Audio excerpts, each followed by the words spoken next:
press the bell icon on the YouTube app and never miss. सभी को जय हिंद दोस्तों, आप सभी का हार्दिक स्वागत है जय हिंद रिएक्शंस पे।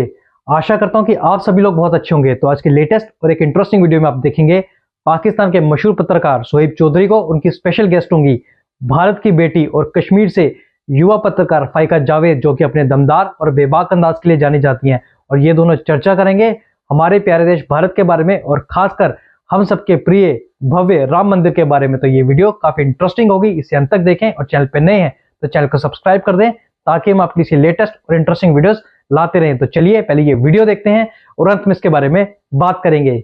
जय हिंद, जय भारत। ईरान भी मुसलमान कंट्री है, इस्लामिक पब्लिक ऑफ अपना रिपब्लिक ऑफ ईरान है, और इसके अलावा पाकिस्तान भी एक इस्लामिक कंट्री है।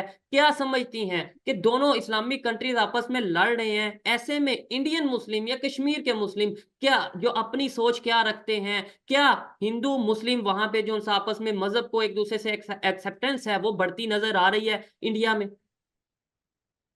एग्जैक्टली, यूनिटी तो इंडिया में पहले से ही थी। That's what India is famous for, and India को पूरी दुनिया में जाना जाता है। मैंने आपको पहले भी बोला, ये सिर्फ हिंदुस्तान की मुस्लिम्स की बात नहीं है, पूरे वर्ल्ड के मुस्लिम्स जान चुके हैं कि पाकिस्तान में किस किस्म का प्रोपेगेंडा होता है। और ईरान और पाकिस्तान के कॉन्फ्लिक्ट को लेकर के हमारी हमारी सरजमीन की अगर हम बात करें, खासकर कश्मीर की आपने बोला, तो कश्मीर का हर बंदा जियोपॉलिटिक्स जानता है, कश्मीर का हर बंदा रिसर्च में है। तो जाहिर सी बात है जब ये चीजें हुई तो यहाँ पे भी कुछ शियाज रहते हैं, they fully support seriously Iran, because Iran की स्टेटमेंट्स भी कुछ ऐसी है कि टेररिस्ट, हर बार पाकिस्तान का नाम टेररिज्म में क्यों आता है, चाहे इंडिया हो, चाहे पाकिस्तान, चाहे बाकी कंट्रीज हो, हर बार पाकिस्तान को ही टारगेट क्यों किया जाता है? वो पैसा भले ही अपने डेवलपमेंट में क्यों नहीं लगाते, उसी यूथ को एजुकेट करने में क्यों नहीं लगाते जिसको उन्होंने कैसे ही वैसे कैसे करेंगे? क्योंकि लुटेरे कहाँ से मिलेंगे? लुटेरों को तो गरीब आवाम को लूटना है, उनको तो जाना है, उनको तो दूसरे फॉरेन कंट्रीज में बिल्डिंग्स खरीदनी है, अपनी सहूलियातें खरीदनी है जो उनकी फैमिलीज के लिए हो सकती है। तो जाहिर सी बात है, हम क्या सोचते हैं, हम तो पाकिस्तान के बारे में पहले ही बात, कभी हमें हमदर्दी हुई नहीं थी, क्योंकि हमें बर्बाद करने वाला लास्ट ईयर्स में जितनी भी डिवास्टेशन हुई कश्मीर में, रीजन वाज पाकिस्तान। तो हम क्यों पाकिस्तान के बारे में पहली बात, इससे हमें ये एक यूनिटी का सफर मिलता है कि हम यहाँ पे हिंदू, मुस्लिम, सिख, ईसाई, जैन, क्रिश्चियन, हर किसी मजहब का बंदा रहता है, हर किसी रिलीजन का बंदा रहता है, शिया सुन्नी, इवन यूनिटी होती है। जब शिया सुन्नी इसके वो आपने देखा होगा कि जब वो दिन होते हैं, जब मुहर्रम होता है, तो कैसे सुन्नी भाई भी उनकी हेल्प करने के लिए आते हैं, बजाय ऐसे कि एक दूसरे को लड़वाओ। ये किस चीज का? ये तो बस पाकिस्तान का आई थिंक वो है स्लोगन है कि बस टेरर फंडिंग ऑर्गेनाइजेशन डेफिनेटली जहां पे भी हो, चाहे पाकिस्तान में हो, चाहे ईरान में हो, इंडिया में हो, दुनिया के किसी कंट्री में, किसी स्टेट में हो, एग्जैक्टली गलत हो उसे रोकना चाहिए। और जब तक हम रोकेंगे नहीं, समझेंगे नहीं, मतलब सिर्फ ये कहेंगे ओहो पाकिस्तान पे इल्जाम लग गया, ओहो ईरान पे इल्जाम लगा दिया, ओहो इंडिया पे, जहां पे भी कुछ गलत होगा, अगर वहां की गवर्नमेंट उसके ऊपर वर्क नहीं करेगी, मैं ओपनली आज कहता हूं, मैं इस चीज को मतलब पहले भी कह चुका हूं कि भाई देखें, इंडिया में भी बहुत से इश्यूज थे, इंडिया में भी गुर्बत थी, अभी भी शायद गुर्बत है, इंडिया में भी इकोनॉमिक क्राइसिस थे, इंडिया में भी जो सा डेवलपमेंट के ऊपर उस तरीके से वर्क नहीं। लेकिन अगर इंडिया वाले भी यही सोच रखते, ओ नहीं इन चीजों के ऊपर तो बात ही नहीं करनी, अगर बात की तो हमारी तो पूरी दुनिया में इंसल्ट हो जाएगी, तो शायद आज इंडिया दुनिया की 5वीं बड़ी इकोनॉमी ना बनता। अगर इंडिया वाले आपस में हिंदू मुस्लिम वाले ही वो अपना एक कंसेप्ट लेके चलते, आपस में मोहब्बत और आपस में जो सा एक यूनिटी ना लाते, तो शायद आज दुनिया की सबसे बड़ी डेमोक्रेसी इंडिया ना बनती, आज वो लोग चांद पे ना पहुंचते। उन्होंने अपनी गलतियों को समझा है, उन्होंने उसके ऊपर वर्क किया है, उन्होंने अपने लीडरशिप के थ्रू, उन्होंने यूनिटी के थ्रू अपने भारत को, अपने इंडिया को, हिंदुस्तान को बेहतर से बेहतरीन करने की कोशिश की है, और अभी भी कर रहे हैं। अभी भी वहां पे इशू होंगे, करप्शन होगी, वहां पे बहुत कुछ होगा, एग्जैक्टली तो उसके ऊपर वर्क कर रहे हैं। अब पाकिस्तान में जो चीज हमें देखने को मिलती है कि हम ये कहते हैं नहीं नहीं करप्शन के ऊपर बात करोगे वो पाकिस्तान का इमेज खराब हो जाएगा। अगर पाकिस्तान में लेट्स सपोज अगर उसामा बिन लादेन पाया जाएगा, अगर कोई भी इस तरीके से टेररिस्ट ऑर्गेनाइजेशन या उनका हेड, उसका हेड पाया जाएगा, उसके ऊपर बात करोगे तो वो पाकिस्तान की इंटरनेशनल लेवल पे बदनामी हो जाएगी।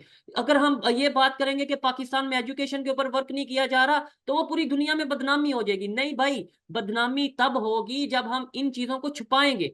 आज 2024 में हम इन चीजों को छुपा नहीं सकते, इनके ऊपर वर्क कर सकते हैं। और यकीन माने, अगर वाकई में दिल से हम इसके ऊपर काम करेंगे, अगर वाकई में दिल से हम इनकी जो गरीब लोग हैं, जो हकदार लोग हैं, या वो लोग जिनकी कोई आवाज नहीं उठा रहा, बलोचिस्तान की खासतौर पे बात करें, अगर उनको वाकई में राइट्स देंगे तो शायद बेहतरी तभी पाकिस्तान की आएगी। अदरवाइज इश्यूज से भागना या इश्यूज को छुपाना किसी भी इशू का हल नहीं है। अच्छा फाइका जी, एक भजन जो है कश्मीर की लड़की है, उड़ी की लड़की है आई थिंक, उसका काफी ज्यादा वायरल हो रहा है सोशल मीडिया पे। और राम मंदिर के हवाले से आपसे पूछूंगा कि राम मंदिर बन रहा है भारत में, सुनने में ये है कि बहुत ज्यादा उसके लिए उस 22 के तारीख के लिए बहुत सी तैयारियां की जा रही हैं राम मंदिर की, जिस दिन पे वो होगा। क्या कहना चाहेंगे आप? देखिए, सबसे पहले तो एज ए कश्मीरी मैं ये बोलना चाहूंगी कि we are not bound to any religion. बस हम अपने आप को एक भारतीय देखते हैं। हालांकि हमारे रिलीजन डिफरेंट हो सकते हैं, बट हम सारे एक हैं। तो जिस तरीके से हमारी कश्मीरी बहन ने एक बार फिर से एक मिसाल कायम कर दी, क्योंकि पाकिस्तानियों या फिर बहुत सारे ऐसे लोग थे जो हमेशा से ही कश्मीर को बदनाम करते थे। कश्मीर की युवा, कश्मीर का यूथ खुश नहीं है, कश्मीर के लोग खुश नहीं है भारत के साथ। तो आज एक कश्मीरी लड़की ने खुद से ही एक मिसाल कायम कर दी है। उरी की एक लड़की है, और आपने देखा भी होगा किस तरीके से प्राइम मिनिस्टर नरेंद्र मोदी जी को प्रेज कर रही थी कि उन्होंने 11 दिन का व्रत रखा था राम मंदिर के लिए। तो उन्होंने वो भजन लिखा था, वो बस आई थिंक वो भी हमें एक हमारी यूनिटी दर्शाता है कि कैसे हम एक हैं। भले ही हमारा मजहब अलग है, भले ही हम मुस्लिम्स हैं, भले ही हम सिख्स हैं, भले ही हम हिंदूज हैं, लेकिन एक देश में एक हम भारतीय की तरह है। तो उसके उस चीज से क्या मैसेज गई होगी वर्ल्ड की तरफ? बिकॉज यूजुअली अगर हम देखेंगे कुछ सालों में सारा चेंज हो गया। कहते हैं ना कि झूठ कितनी भी देर तक रहे, लेकिन झूठ कभी झूठ रहता नहीं है। सच को आने में टाइम लगता है, लेकिन सच जरूर आ जाता है सामने। तो इट वॉज लाइक दैट। तो कश्मीर की युवा, आई थिंक कश्मीर की एक बेटी ने रिपब्लिक डे के ऊपर, जो कि 26 जनवरी आने वाला है, राम मंदिर भी उसकी भी इनॉग्रेशन होने वाली है। तो जिस तरीके से ये लगातार जो है कश्मीर से ये बच्चे निकल के आ रहे हैं, कश्मीर से आवाजें जो दबी हुई आवाज थी वो सामने आ रही है, उस तरीके से एक गिफ्ट मिल रहा है हमारे प्राइम मिनिस्टर को उनके कर्मों का। कहते हैं ना, जो उन्होंने किया है भाई। यूजुअली आपने सुना भी होगा, ये आपने पब्लिक में रिएक्शंस लिए होंगे, क्योंकि मैं आपकी चैनल कभी कभी देखती हूँ।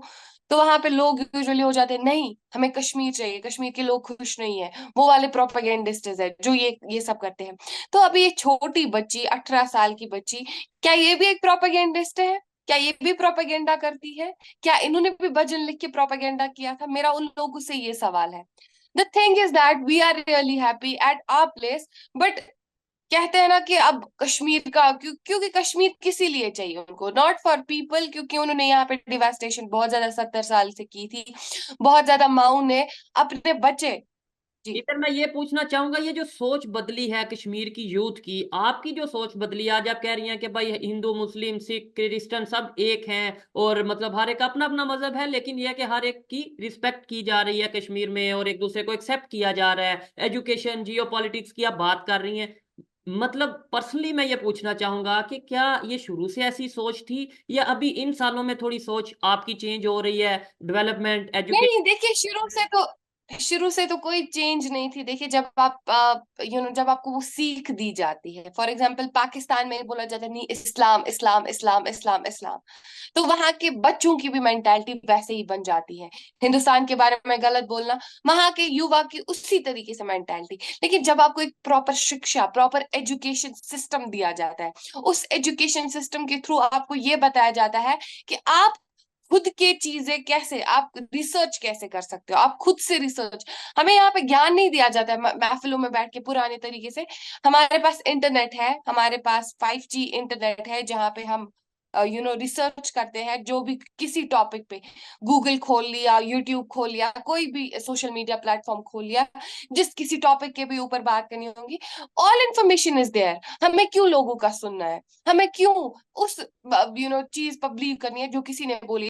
दोस्तों आशा करता हूं कि वीडियो को आपने अंत तक देखा होगा और सोहेब चौधरी और फाइका जावेद का ये पूरा डिस्कशन और इनकी बातचीत आपको काफी पसंद आई होगी और इसमें आपको बहुत कुछ जानने को मिला होगा, जहां पे इन दोनों ने चर्चा की हमारे प्यारे देश भारत के बारे में, जहां भारत एक तरफ तेजी से तरक्की कर रहा है, हमारा गणतंत्र दिवस आ रहा है जिसके चीफ गेस्ट होंगे फ्रांस के प्रेसिडेंट मैक्रो, और दूसरी ओर ईरान पाकिस्तान को बहुत ही अच्छे तरीके से जम के मार लगा रहा है। और लास्ट में हम बात करेंगे हम सबके प्यारे, प्रिय और भव्य राम मंदिर के बारे में। जैसे कि आप जानते हैं कि बस एक दिन रह गया जब हमारे राम लल्ला अयोध्या में पधारेंगे, तो यही आशा करता हूं कि आप सब लोगों ने इसकी तैयारी कर ली होगी। हम साथ मिलकर 22 तारीख को एक साथ दीपावली मनाएंगे। जय हिंद, जय भारत और जय श्री राम। और एक बार फिर चैनल पे नए हैं तो चैनल को सब्सक्राइब कर दें ताकि हम आपकी लेटेस्ट और इंटरेस्टिंग वीडियोस लाते रहें।